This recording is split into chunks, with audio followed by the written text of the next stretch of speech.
Para vocês, eu sou o Dr. Vanderlei, sou advogado, trabalho com direito do trabalho, sou especialista em direito do trabalho, especialista em direito previdenciário e atuo desde muito tempo com a área do direito médico, focado no direito do paciente e no direito de tentar. São posicionamentos que nós temos tomado já de longa data. E por isso hoje, o tema de hoje é o tema sobre a negativa dos planos de saúde, o que fazer quando um plano de saúde nega um tratamento. O que é plano de saúde? O que é operadora de plano de saúde? Administradora de plano de saúde? Existem algumas nomenclaturas que realmente podem deixar muito confuso, as pessoas acabam ficando muito confusas e isso não é nem um pouco legal, né? Bom, eu estou gravando também esta live e caso a gente tenha algum problema na transmissão dela agora online, não haverá problema, vocês não terão nenhum tipo de prejuízo. Muito ao contrário, vocês poderão assisti-la, porque eu vou subir na página do Conexão, no programa É Seu Direito Saber, É Seu Direito Escolher Jurídico. Tá bem? Então, vamos começar. Eu espero poder esclarecer muitas dúvidas de vocês na noite de hoje. O meu agradecimento a todos que estão aqui presentes, não consigo ver, eu vejo que tem algumas pessoas já conseguiram conectar, não sei se estão conseguindo me assistir muito bem. Depois eu espero que vocês possam me dar um feedback aí do que está acontecendo, do que está rolando, porque a gente aqui não consegue ver muita coisa, né? Ou seja, a gente fica um pouco travado aqui nesse sentido. Mas eu preparei algumas novidades na live de hoje, espero poder contar com vocês, para que vocês possam compartilhar essa live, que vocês possam levar essa live para aquelas pessoas que hoje estão precisando ter essa informação, porque às vezes é uma questão, quem sabe, de vida ou morte, né? Ou seja, você ter ou não ter a cobertura de um plano de saúde, ou se você teve um posicionamento do plano de saúde que você poderia fazer um determinado tratamento e você fez o pagamento, agora não sabe como fazer o reembolso, eles estão te enrolando, não querem reembolsar, enfim. Como é que as coisas funcionam? Existe lei para isso? Aonde está a lei nesse sentido? Como eu posso fazer para poder ter o meu direito resguardado? O que eu devo fazer? De que forma eu devo atuar? Eu, como pessoa consumidor, lembre-se dessa palavra. Você é um consumidor dos planos de saúde. Você tem direito, sim. Agora acho que as coisas estão acontecendo um pouco melhor. Eu estou vendo que de vez em quando ele interrompe, eu vou fechar aqui para não ficar tão problemático, mas se ainda assim persistir essa questão aí, a gente vai subir esse vídeo mais tarde e se você não puder, nesse momento, interagir comigo por algum problema da internet, pelo que eu estou vendo aqui, ó, eu não consigo mostrar para vocês, mas está parecendo que o vídeo foi excluído, né? Então é uma pena que o Facebook tenha feito dessa forma, tem causado esses problemas, mas a informação vai chegar, porque nós somos persistentes, vamos persistir, e quem persevera sempre alcança, não é verdade? Bom, eu preparei algumas coisas, eu vou continuar aqui, essas algumas coisas eu vou começar a mostrar aqui para vocês. Vou mostrar aqui para vocês o que aconteceu no meu vídeo ao vivo. Olha lá, olha que maravilha. Então, o Facebook resolveu que eu vou excluir esse vídeo lá e depois eu vou subir, né? Então, o Facebook resolveu que eu não vou poder transmitir o vídeo ao vivo, né? Ele disse, não, você não vai transmitir o vídeo ao vivo e está tudo bem. Mas não tem problema não. Bom, eu separei aqui, essa aqui é uma sopa de letrinhas para vocês agora, mas eu vou tentar mostrar para vocês aqui. Olha lá. Essa aqui é a Lei 9.656 de 98. Reparem que todas as leis que falam sobre o direito médico, o direito à saúde, elas são relativamente novas, tá? Elas são relativamente novas, porque é uma área do direito, é um ramo do direito que é relativamente novo, né? Então por isso que ainda tem muito problema, as pessoas não sabem como fazer, de que forma muitas vezes os juízes até se perdem um pouco nessa questão, se há intervenção do Ministério Público, o que o Ministério Público faz, de que forma ele vai atuar, se vai atuar com custos legis, um fiscal da lei, de que forma, enfim, fica ainda tudo muito, apesar de terem passado já alguns anos aí, mas as decisões acabam sendo sempre modificadas. Eu vou dar um exemplo, claro que a gente ainda vai tratar mais sobre o assunto, mas eu vou dar um exemplo bem prático. Diante das negativas de plano de saúde no passado, você até fazia o pedido de dano moral, por exemplo, por ter negado um tratamento específico lá, tá? Para você fazer uma consulta médica. Negou a consulta médica, médico X, ok? Você entrava na justiça para requerer aquele procedimento, aquela consulta, que você está pagando o plano médico, muito bem. Então, e aí, como é que funciona? Não tem dano moral. O que tem é que, infelizmente, a gente se enganou, mas tá, tudo bem, então aceitamos que façamos dessa forma, então, né? Ou seja, então, tá bom, então tá aqui, ó, pode realizar o seu procedimento, mas não tem dano moral porque a gente não sabia, foi um engano, desculpa aí, e ficava por isso mesmo. Hoje em dia não é assim que funciona, tá? Hoje em dia é um pouco diferente. Hoje em dia você tem a negativa do plano de saúde, né? Na verdade, da operadora de plano de saúde, você tem a negativa, e você tendo essa negativa, você também pode conseguir um dano moral, porque atinge-se a sua moral, porque você espera e tem expectativa. Os microsistemas do direito, os microsistemas estão funcionando em harmonia hoje em dia, com menos ações que versam sobre a constitucionalidade ou não constitucionalidade, se foi recepcionado, se não foi recepcionado, o que é isso? No mundo prático as coisas começaram a acontecer. Pera, mas eu sou consumidor, eu estou pagando por um serviço que eu não estou tendo a devida prestação, né? Ainda aqui no SUS, aí a gente vai tratar, porque eu também pago, porque nós pagamos impostos. Perfeitamente, eu sou todo cidadão. E eu acredito até mais, porque o que nós pagamos de impostos, na verdade, ela é suficiente, ele é suficiente para que todos possam ter uma saúde de qualidade. Não é essa que nós temos. Nós temos em alguns hospitais, em algumas cidades, uma medicina de referência, como aqui em São Paulo, o Hospital das Clínicas é um hospital de referência, tem equipamentos super de ponta, top, uma coisa de outro mundo até, né? Mas está restrito a algumas pessoas, está restrito a uma quantidade de X de pessoas, que muitas vezes tem até condição de fazer frente a essa despesa em um hospital particular. Okay? Mas esse é um foco de uma outra questão, uma outra situação, um outro problema, tem a ver mais com um problema social do que exatamente o problema que hoje nós estamos encaminhando aqui, que é referente aos planos de saúde, né? A Lei 9.656, ela dispõe sobre os planos de saúde e seguros privados, né? Ou seja, em especial eu vou mostrar para os senhores aqui, olha, tem algumas definições que são importantes para que nós possamos conhecer, né? Então, quando a gente recebe lá o corretor de saúde, ou a gente resolve fazer um plano de saúde, a gente fala, eu quero qual? Eu quero esse aqui. E por quê? Eu quero mais barato. É comum, tá? Isso não é algo do outro mundo, não. Você não é do outro planeta, não. É normal a gente falar que quer o mais barato. Isso eu não tenho dúvida, tá? Mas, e aí você escolhe um plano de saúde. Ok. O que é plano privado de assistência à saúde? O que é operadora de plano de saúde? O que é carteira? Então aqui tem algumas explicações, seria legal vocês darem uma lida depois.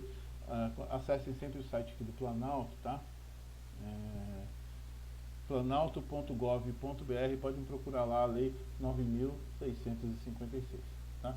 Então eu vou esclarecer que aqui ele tem toda uma questão. E agora, o que é mais importante para nós aqui, nesse sentido, vamos iniciar no artigo 10, tá? O artigo 10, eu vou dar uma lida aqui para vocês, apesar de vocês estarem vendo aí, está dizendo o seguinte: é instituído o plano de referência de assistência à saúde, com cobertura assistencial, médica, ambulatorial e hospitalar, compreendendo partos e tratamentos realizados exclusivamente no Brasil, com padrão de enfermaria, centro de terapia intensiva ou similar, quando necessário internação hospitalar, das doenças listadas na Classificação Estatística Internacional de Doenças e Problemas Relacionados com a Saúde, da OMS, Organização Mundial de Saúde, respeitada as exigências mínimas estabelecidas no artigo 12 dessa lei, exceto, vamos lá. Então, o que é o artigo 10 e o que ele quer dizer? Né? Então, agora vamos sair do que é a lei para o que é o mundo prático.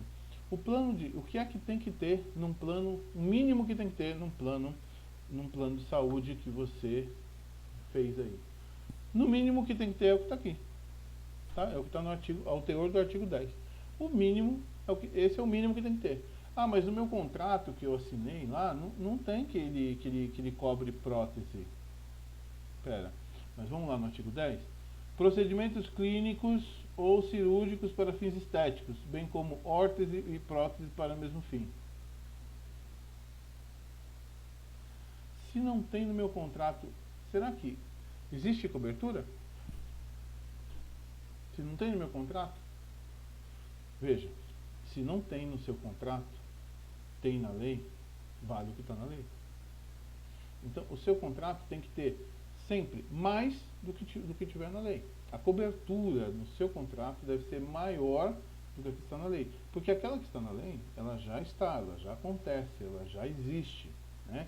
Então, aquilo você pode exigir. E muitas vezes a negativa do plano de saúde, ela fere os artigos dessa lei.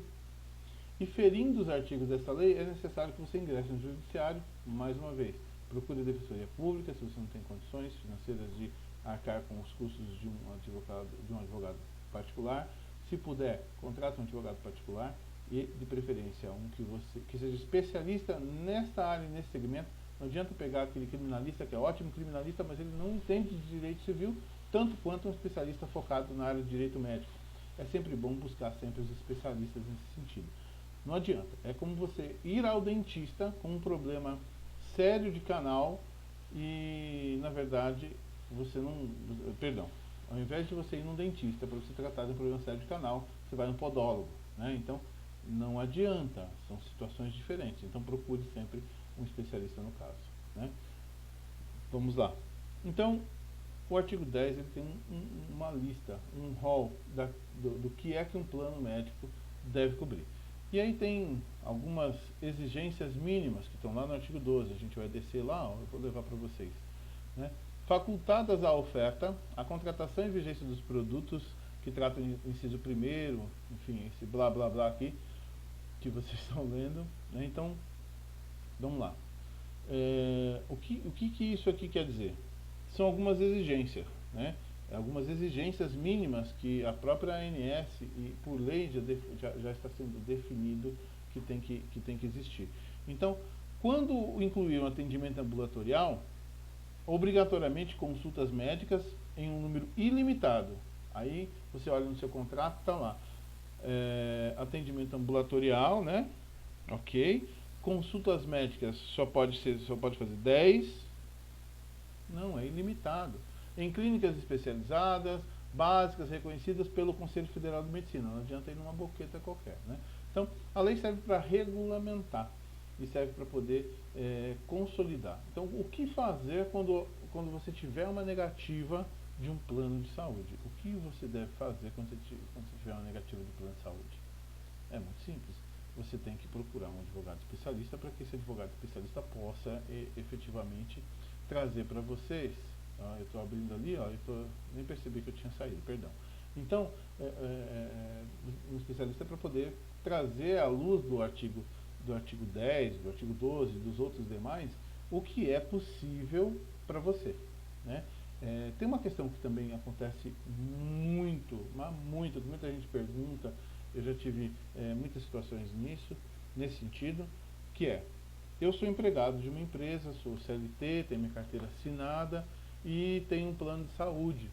Né? Esse plano de saúde, eu já estou, sei lá, 2 anos na empresa e, de repente, por conta da crise que tem assolado o nosso país, a empresa me manda embora, me dispensa sem justo motivo, né? Ou seja, me deu as contas. Né?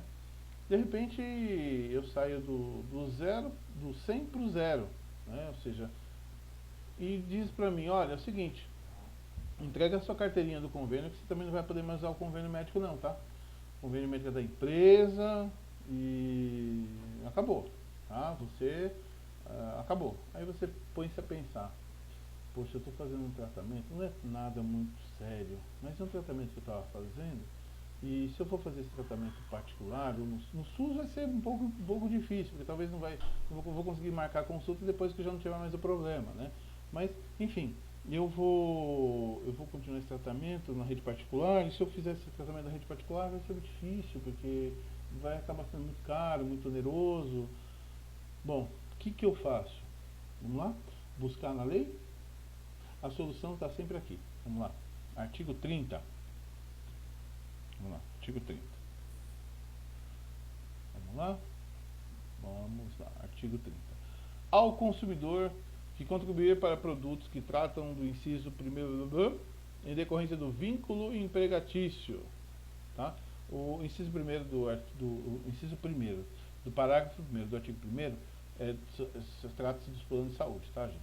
Então, em decorrência de vínculo empregatício, ou seja, você contribui, desconta todo mês lá do seu lerite um valor do plano de saúde. Então, você contribui em razão do vínculo empregatício.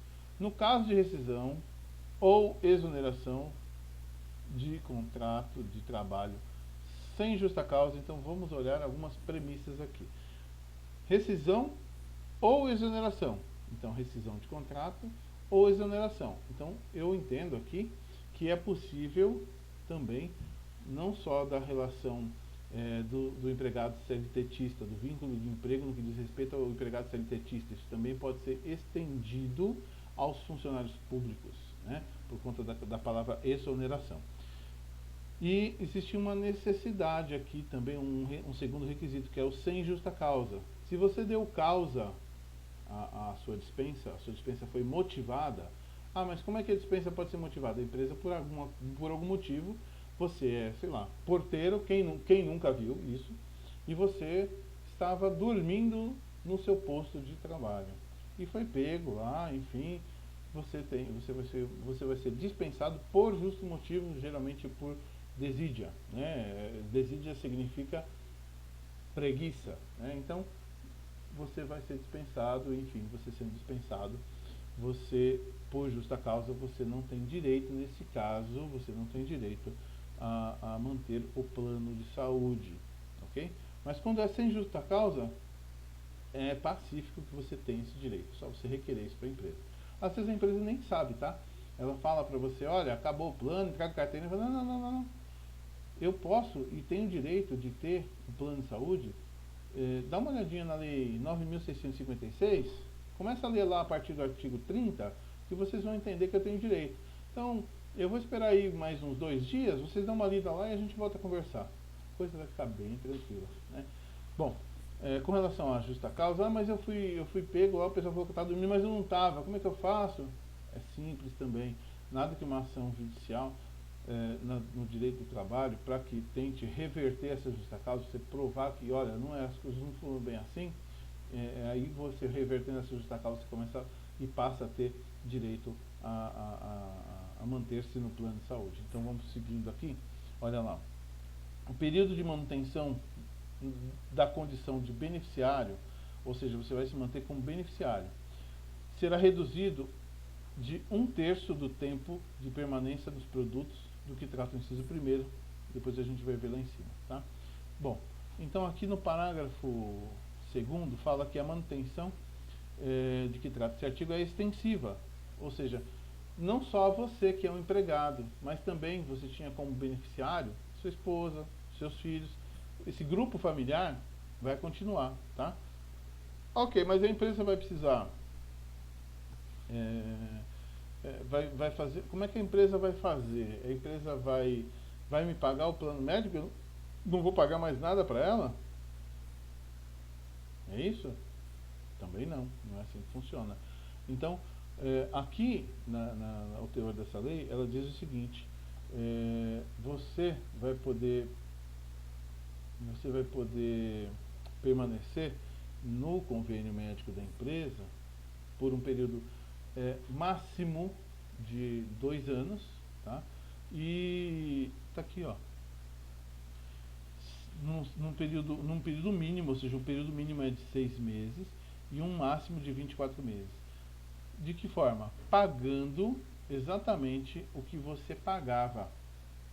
Então, se você pagava R$ 74 no seu plano, você vai, porque descontava isso, mas a empresa, por acaso, por benefício, pagava 30%, a empresa vai chegar para você e vai falar o seguinte: o seu plano e o dos seus filhos, esposa, custa para mim, empresa, R$ 180.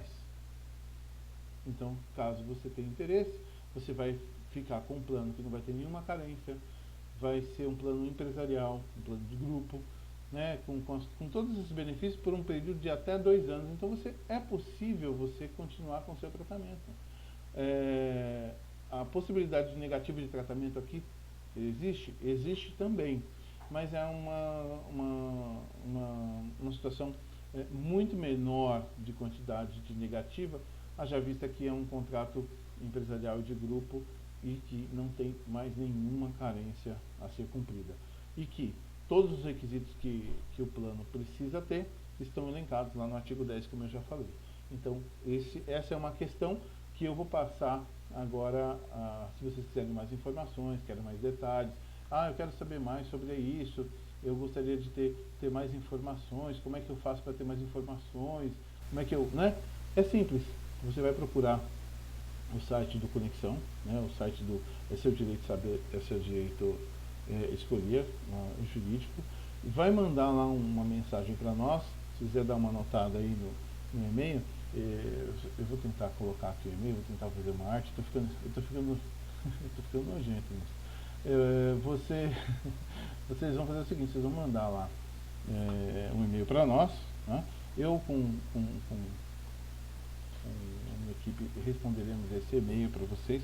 Ficaremos muito felizes em poder responder esse e-mail, esclarecendo essa dúvida, o que vocês tenham, tá? VW Advocacia. Alguém falou uma vez que ao invés de advocacia, seria advogacia. Eu fiquei lisonjeado, né? Porque dizem que a advocacia opa, que bagunça aqui. Advocacia é a advocacia para gatos, né? Eu sei que você tem graça. Mas vamos lá, gente, é o seguinte, está aqui o e-mail. Se vocês tiverem alguma dúvida, por favor, são dúvidas mais pontuais, peço apenas que vocês tenham um pouquinho de paciência para que a gente possa responder com um pouco mais de tranquilidade, tá bem? Bom, outra questão que me foi questionado foi a questão dos médicos, né? Que alguns deles negam-se a entregar prontuário, outros negam-se a entregar exames, né? E aí, o que fazer? Fui num médico, o médico falou que não vou entregar seu exame, você não tem direito nenhum. E vejam, primeira coisa, no nosso ordenamento jurídico, no nosso Brasil, não veda-se, ou seja, não se pretende existir a autotutela. O que é a autotutela? É você usar das suas forças de forma arbitrária, das suas próprias razões. Ou seja, eu tenho quase 2 metros de altura, e sou relativamente um pouco largo, não tanto quanto eu gostaria, mas eu causo, em alguns momentos, quando eu sou um pouco mais enfático, eu causo um certo pânico, né? Principalmente quando eu me imponho em face a algumas situações. É bem verdade, mas é por óbvio que eu não posso usar da minha força, pegar a pessoa pelo pescoço, subir 2,5 metros de altura e deixar ela lá e dizer: e aí, você vai negar mesmo? Não dá para fazer isso, né?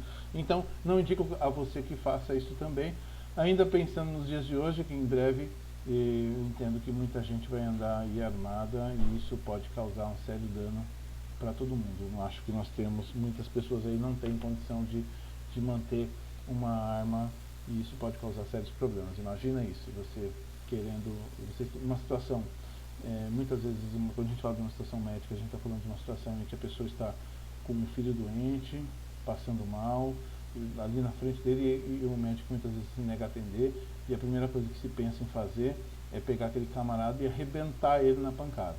Então não faça isso, vai arrumar um outro problema. Faça tudo o que tem que ser feito sempre de uma maneira formal, de uma maneira legal, e isso sempre vai te auxiliar, vai ser sempre você sendo muito perspicaz em anotar e pegar todos os detalhes, certamente você vai fazer com que esses maus profissionais não atuem ou parem de atuar, que é exatamente isso que você precisa fazer, porque hoje você é a vítima, amanhã vai ser teu próximo. Então você precisa entender que não é que você vai prejudicar o médico, você na verdade você vai beneficiar o paciente, aquele que não foi atendido por ele, porque se fosse assim atendido, talvez nem vivo estaria, né? Existem muitos casos de erros médicos, e esses erros médicos são situações que causam repulsa, porque, olha, além da questão da falsidade ideológica, falsidade, exercer medicina sem efetivamente ter a devida formação, é algo grotesco, algo que deve ser repudiado, algo que deve ser, desculpa falar dessa forma, às vezes eu posso me exceder, mas deve ser veementemente, ou seja, gritando-se aos quatro ventos, não, né? Porque só causa à sociedade civil um grande prejuízo, a você um grande prejuízo, aos seus filhos, à sua esposa, aos seus parentes, à sua mãe, enfim, ao seu pai, né? Então, eu trouxe aqui uma questão do Código de Ética Médico, eu vou passar aqui para vocês, olha. Algumas informações eu acabei de coletar, eu coletei isso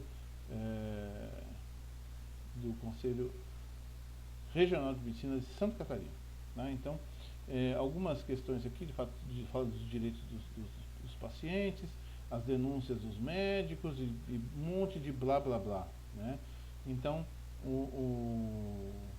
sob o ponto de vista normativo do que se diz respeito ao médico, né? Ou seja, do lado médico, a gente, para poder combater uma situação, a gente precisa entender como as pessoas pensam para que a gente possa se insurgir, para que a gente possa combater, né? Então, uma mera pesquisa que eu fiz aqui, eu indico que mostra que eles entendem que existe a aplicação eficaz do Código de Defesa do Consumidor no que diz respeito às condutas médicas, principalmente as pagas, né? Não tenho dúvida de que, nesse sentido, os pacientes têm isso. Por quê? São direitos básicos do consumidor. Então, o paciente, quando ele vai fazer um exame médico pago, quer seja pago por uma operadora de plano de saúde, por uma administradora de plano de saúde, uma rede credenciada, referenciada ou não, aquele procedimento está sendo efetivamente pago. E você, assim, torna-se consumidor. E sendo consumidor, você tem os seus direitos básicos. Quais são os seus direitos básicos?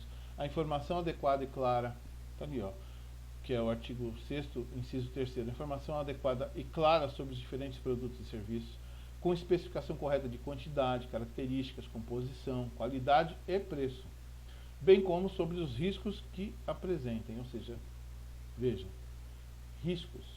Algum procedimento médico que você vai fazer, pode haver o risco de óbito, você tem que ter essa informação. Algum procedimento médico que você vai fazer, corre o risco de você ter uma parada cardíaca, você tem que ter, não só assinar um termo dizendo que você exime de responsabilidade o médico e o hospital, porque se eles não são responsáveis, quem são, né? Então não é isso, você tem que ter a informação.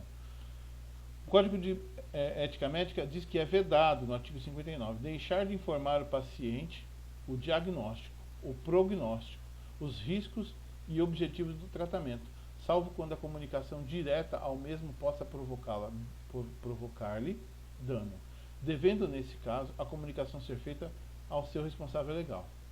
Vamos tentar explicar e elucidar isso aqui? Então, é um dever do médico fornecer e dar a informação para o paciente do seu diagnóstico, daquilo que ele já tem, ou de um possível prognóstico, né?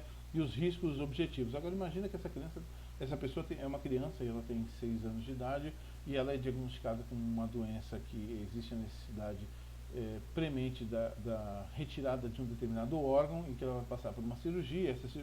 Como dizer isso para essa criança? É um dever do médico. Então, ele pode sim não falar para ela? Pode, mas ele não deve se furtar de fazer essa comunicação pelo seu responsável legal.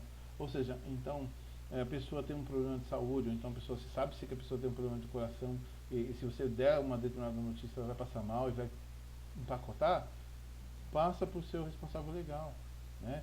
Mas o dever de informação, vejam, ele foi flexibilizado, mas ele não foi em nenhum momento impositivo, em nenhum momento ele deixou de ser necessário aí, né? Então precisa acontecer sim, né? Então a informação precisa acontecer, mas em alguns casos essa informação ela acaba sendo feita de forma um pouco diferente e de certa forma não deixa de ser coerente, né? Não deixa de ser coerente essa informação aí da forma que ela tem que ser passada, né? Bom, mais outra questão do Código de Ética Médica, tá? Então, mais essa questão do Código de Ética Médica diz respeito à questão dos exames prontuários médicos, né, que porventura, né, tenha sido negado. Então, existe a negativa do hospital, e aí não importa se é do SUS, se é do consulta, não importa quem seja, né? Se porventura negou, vai infringir o Código de Ética Médica. Então, eu vou dizer para os senhores que eu acessei aqui o portal médico.org e eu entrei aqui, ó, vou dar até um enter aqui, ó, eu entrei aqui no Código de Ética Médica do Conselho Federal de Medicina, tá? Então, quem é o sujeito que precisa observar esse estatuto, esse Código de Ética Médica, né? Então, aqui me diz que são os médicos e os pacientes. Mas quem deve respeitar a ética, porque estão, claro, exercendo o mistério, o trabalho de médico, são os próprios médicos, né?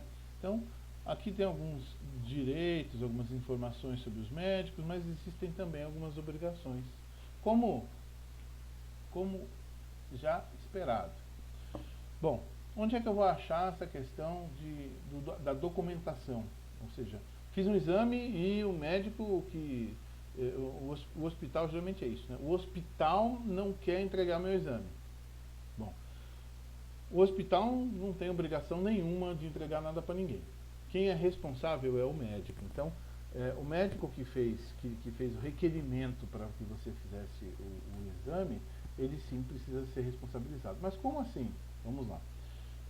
Olha aqui, eu vou clicar aqui, ó, documentos médicos, ok? Vamos lá. E olha só, que coisa, né? Documentos médicos. O que é vedado ao médico? O que é proibido? Vedado é proibido. Então vamos lá. Expedir documento médico sem ter praticado o ato profissional.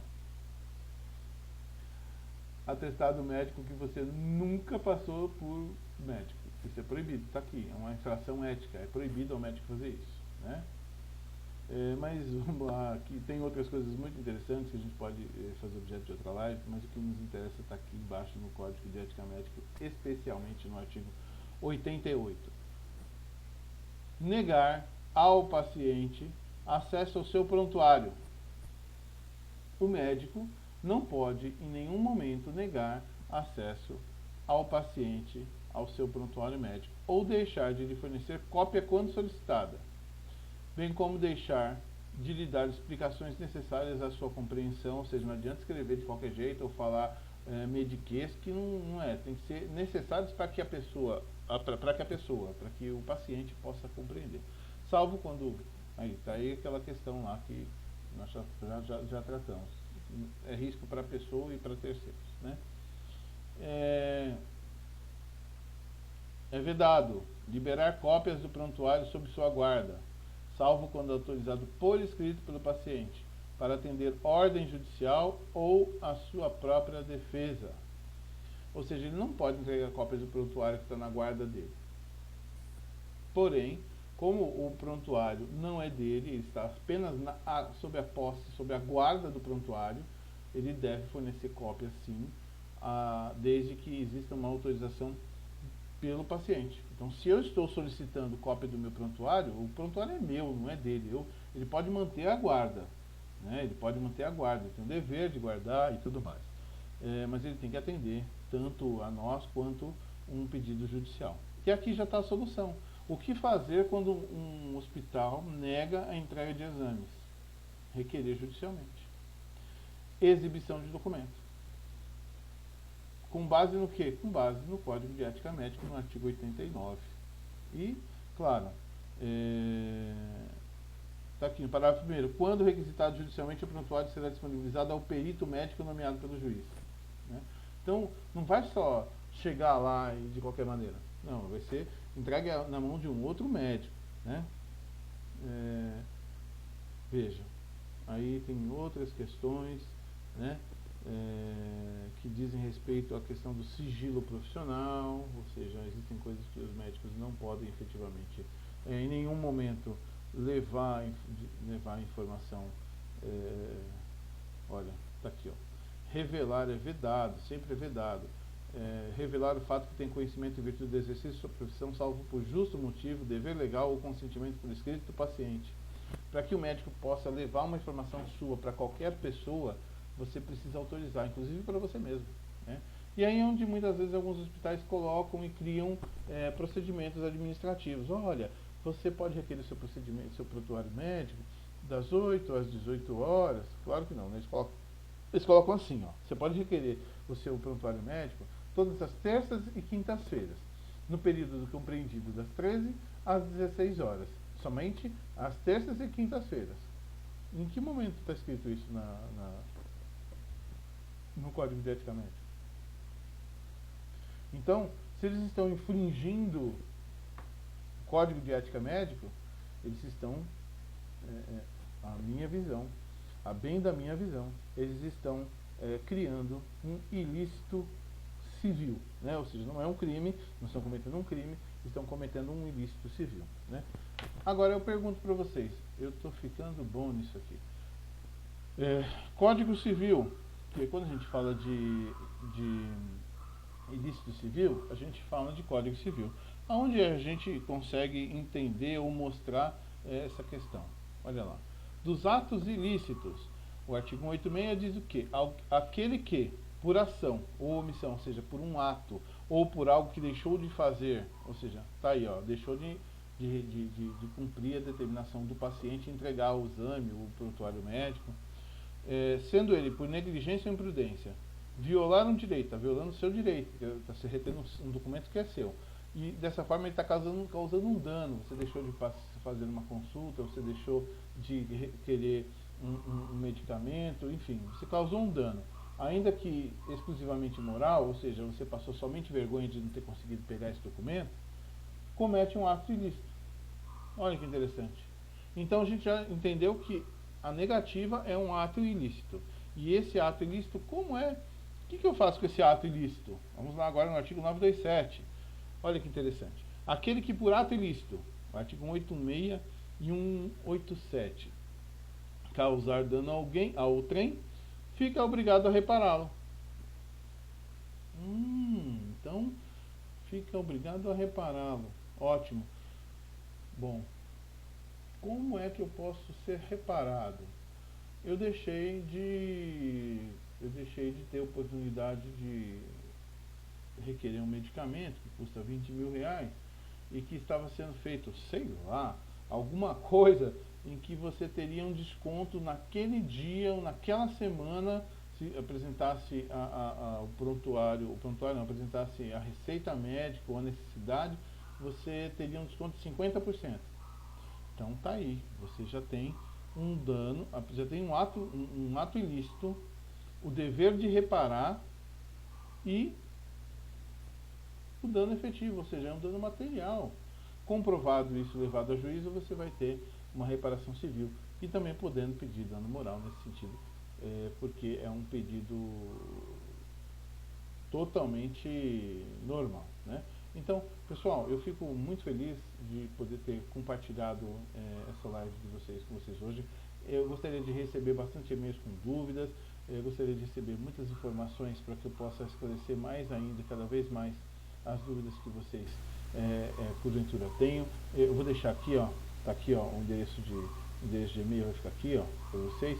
Curtam o nosso canal, o seu direito de saber, é seu direito de escolher, aqui no Conexão da Cidade, tá certo? Um grande abraço para vocês, tenham todos uma ótima noite. Fico muito feliz, infelizmente eu acho que essa live acabou sendo not live, ou seja, vai ser uma live gravada, mas não vou deixar, vou subir ela daqui a pouquinho, vou ver como é que está a questão da internet, se o Facebook vai deixar agora a gente subir ela, e vou ficar acompanhando lá no chat, interagindo com vocês, tá bem? Um grande abraço e sexta-feira acompanhe aqui no canal, estaremos novamente às 8 horas da noite com mais um programa de Seu Direito de Saber, Seu de Escolher, jurídico, tratando do direito do paciente, tratando das questões mais relevantes do direito médico, tá bem? Vai de novo a nossa aberturinha, com o que será o nosso encerramento da noite de hoje. Fiquem com Deus!